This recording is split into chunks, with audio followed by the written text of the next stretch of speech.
Hello everyone, welcome back to my channel the classes.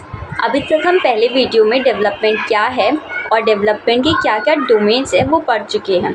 आज की videos में हम जानेंगे कि डेवलपमेंट के गोल्स क्या होते हैं। बेसिकली किसी चीज़ का डेवलपमेंट हो ये जानना क्यों ज़रूरी है। स्पेशली आप डीएलएड प्रोग्राम में हैं, इसमें आपको बच्चों से बहुत ज़्यादा डील करना पड़ेगा और हर बच्चे का डेवलपमेंट अलग होता है। आप खुद का एग्जांपल देख सकते हैं कि आपका जो डेवलपमेंट है, आप जिस तरह से चीज़ों को परसीव करते हैं वो थोड़ा और बहुत ज़्यादा डिफरेंस हो सकता है आपके फ्रेंड से या फिर आपके फैमिली मेम्बर से। सो बेसिकली जो डेवलपमेंट होता है वो बहुत ज़्यादा डिफरेंट होता है हर तरह के बच्चे पे, जो कि उनके लिए डिफरेंट उनका इन्वॉल्वमेंट करवाता है।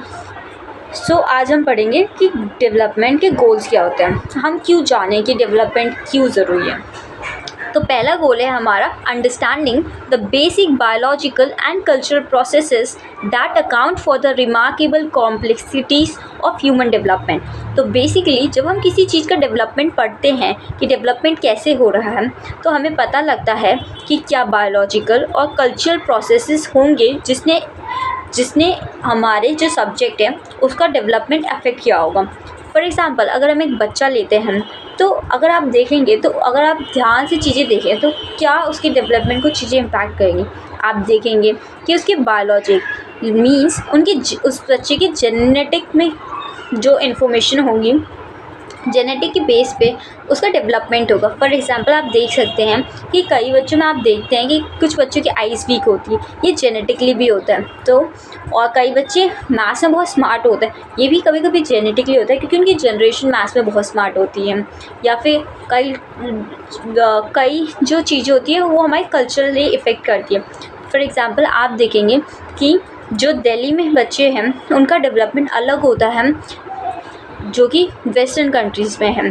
फॉर एग्ज़ाम्पल आप देखेंगे जो वेस्टर्न कंट्रीज़ के बच्चे होते हैं वो कम एज में ही बहुत ज़्यादा इंडिपेंडेंट हो जाते हैं, क्योंकि वहाँ पे बच्चे अपने पेरेंट्स के साथ ज़्यादा टाइम तक नहीं रहते। पर आप देखेंगे कि जो इंडिया में बच्चे हैं वो तो अपने पेरेंट्स के बहुत क्लोज़ रहते हैं, इसलिए उनको ये जो इंडिपेंडेंस वाली फ़ील होती है उसमें थोड़ा टाइम लगता है। सो जब भी हम डेवलपमेंट देखते हैं तो हमें पता लगता है कि क्या बायोलॉजिकल फैक्टर्स हैं और क्या ही कल्चरल फैक्टर्स हैं जो अफेक्ट करते हैं हमारे सब्जेक्ट के डेवलपमेंट को। सेकेंड है to devise effective methods for safeguarding children's health and wellbeing. जब भी हम किसी बच्चे का डेवलपमेंट देखते हैं और कि वो कैसे प्रोग्रेस कर रहा है, तो हमें और भी अच्छे इफ़ेक्टिव मेथड्स पता लग सकते हैं जो हम उसके हेल्थ के लिए या फिर उसके अच्छे के लिए यूज़ कर सकते हैं। फॉर एग्ज़ाम्पल अगर हम देखते हैं कि कोई बच्चा किसी चीज़ में लैग कर रहा है, तो हम इस डेवलपमेंट को देखते हुए उस बच्चे पे उस जगह पे स्पेशल अटेंशन दे सकते हैं ताकि वो अच्छे से उस चीज़ में वर्क कर सके। Then help us to understand the communities and differences in the individual development of each child. जब भी हम डेवलपमेंट देखते हैं तो हमें काफ़ी स्टार्ट्स देखने को मिलता है कि एनालाइज कर सकते हैं कि हर बच्चा इंडिविजुअली डिफरेंट होता है। फॉर एग्ज़ाम्पल जैसे मैंने आपके और आपके फ्रेंड्स के बीच में डिफरेंसेस बताए, उसी हिसाब से हम देख सकते हैं कि क्या क्या चीज़ें कॉमन है और क्या क्या चीज़ डिफरेंट है। And the last is open avenues for new research and development in this field. जब भी हम किसी चीज़ का डेवलपमेंट देखते हैं तो हमें ये भी पता लग सकता है कि क्या चीज़ इम्प्रूव की जा सकती है और क्या चीज़ और इस टॉपिक में क्या काम किया जा सकता है। आप देखेंगे कि हर चीज़ समय के साथ बदलती है और चीज़ें एडवांस होती रहती हैं। पहले जो साइंटिस्ट ने जो चीज़ें बोली होंगी बच्चों के लिए उस टाइम के लिए, अब इस टाइम के लिए काफ़ी डिफरेंट होगा क्योंकि अब बच्चों का एनवायरनमेंट बदल चुका है। अब पहले जैसी चीज़ें बच्चों को अफेक्ट नहीं करती है, रेदर न्यू चीज़ें आ गई हैं जो बच्चों को अफेक्ट करती है।